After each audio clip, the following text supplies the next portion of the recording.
that to be a physical or empirical, actual experience. Now, very often what happens is when you finally get to meet the Lord, sometimes you go to meet the Lord, that was ecstatic, but it was never as ecstatic as when they loved Him in separation. Because when you are loving in separation, there's an element of an additional emotion there, and that's the emotion of not only love, but sorrow. Before, it's just love and joyfulness in meeting. But now, it's the sorrow of not meeting Him, and it's the joy of remembering all the things that you did with Him. So that sorrow creates a more intense form of ecstasy. Amazingly, but that is the truth of the whole matter. So, therefore, their love, there are what are called nitya siddhas. A nitya means eternal, and a siddha means a perfected person. A person who's perfected himself in bhakti yoga. And such a person, big cement, cannot be separated and never comes back to this material world. Krishna makes that promise in a few of the verses that I'm trying to remember. I think those who understand my transcendental nature, one who understands the transcendental nature of my appearance and activities, does not upon leaving the body take his birth again in this world, but attains to the eternal abode. Did you hear that? Never comes back. He knows, he's learned, he understands that this world is not for him. He made a big jumbo mistake. He's not going to make that mistake anymore. He goes back to the spiritual world, and he now becomes so fastened, so tight, so clawed, so to speak, onto Krishna, he never wants to think of anything else. Because he remembers all the miseries to the body and mind, miseries from other living entities, miseries from the demigods, the tornadoes, and the hurricanes, and all those. He doesn't want any of that anymore. He just wants to peacefully and lovingly serve Krishna, and that's where he wants. So that's a nice verse that I backed it up with the Shastra. One who understands the transcendental nature of my appearance and activities does not, upon leaving the body, take his birth again in this material world, but attains to the eternal abode. Okay? That's where we're all headed. That's where our direction is. Thank you very much for being such a wonderful group of devotees. Hare Krishna. Are there any questions?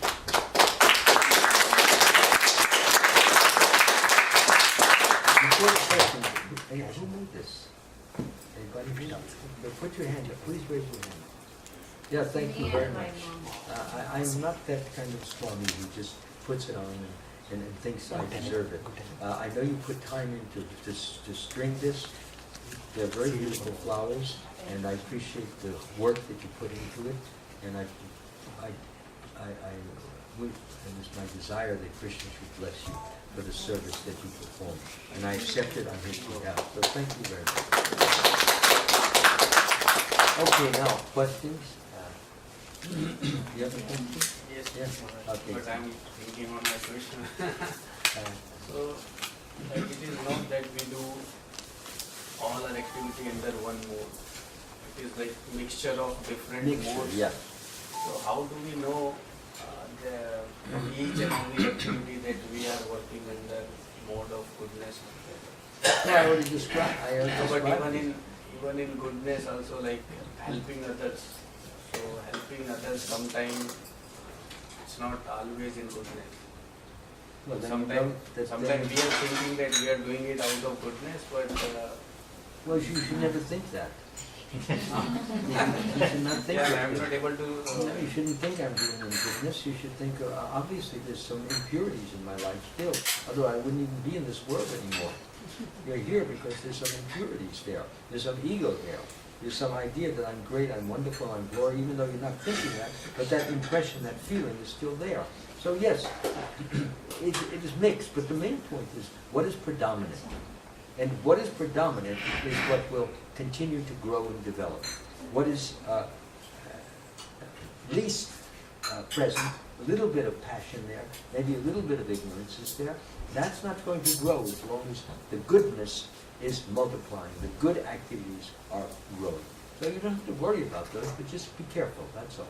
And never think that you're so good that that you can't get any gooder, you can't get any better than you are. Okay? And that will save you. Because then there's always room for growth. As long as I think that, well, I'm good now, that I don't have to do anything better. There's no need for it. And I'm ready to go back. No, you're not ready to go back to God. The very fact that you're saying I'm good is an act of self-praise, which is motive, a passion. But you want to tell, you want to do it. Any other questions? Yes, Maharaj. So Maharaj, if we want to perform any activity thinking of being successful in that, is that also mode of passion? No, not necessarily. It depends. For a normal, ordinary human being, it would be. But for a person who studied devotional service and is engaged in Krishna's service, a devotee should try to be successful in everything he does. Should try to do it well, because that's what you're offering to Krishna. You're not offering, it's not for you, it's for Krishna. And you want to give him the best, right? So why shouldn't you try to be successful? So really, rack your brains. Try to give him your best. Sacrifice whatever you need to. And then when you come out with the victory, whether it's a pledge, whether it's a plaque, or whether it's a trophy, whether it's a certificate, or whether it's a medal, whatever it is, this belongs to Krishna. And I'm so glad I got it because it belongs to you, Lord. And you put it on Krishna's neck. Okay? So therefore, yes, success. I always hope to be successful in everything I do because that's Krishna's credit, not my credit. But of course people will think, hey, it sounds very egotistical that you want the credit, you want to be this, and no, not for myself, because I'm just a servant. But the servant loves his master and wants to do the very best that he can for the master. So is it good to be ambitious? I already just explained that. I explained it fully. Just think about it though. Ambitious for Krishna. This is called yukta vairagya, using the material nature, the material energies, and Krishnaizing them. Krishnaizing means that you do it for love of, in pursuit of, and in glorification of Krishna. Not for your sense gratification, not to hear how great you are, how wonderful you are, how lovable you are, how praiseworthy, not to hear that, but to hear in your mind, this belongs, this is for Krishna. So when you get to do something great, it's Krishna's win, not your win. He enabled you, gave you the willpower, gave you the energy, gave you the intelligence, gave you the creativity. It's all coming from Krishna. You didn't reach out and say, oh, here's the creativity. Snuck. Oh, wow, I'm creative now. It didn't work that way. It came from within. He gave it to you. I hope it's clear to you now, and if it's not, it will come. It takes some time to fully assimilate these ideas. They're a little bit new. They're the very opposite of the way the material world works. Everybody wants the credit. And now I'm saying, no, you should not desire it. Be ambitious for Krishna. Look how Prabhupada built this entire movement. He was ambitious for Krishna. Even though he was 71 years old, he was coming to this country. Most people said he'll die on the trip. And he almost did. He had a few heart attacks. But he went on. He fought. And he only had 11 years. And so many books, over 60 books, and 100 different communities. And so that was ambition for Krishna. He had millions and millions of dollars coming in from his disciples who were distributing books. What did he do with it? Print more books. Build more temples. And we're trying to follow in that. And there are difficulties. Nothing is perfect yet. But things will get better and better as time goes on, because there's a thing called trial and error.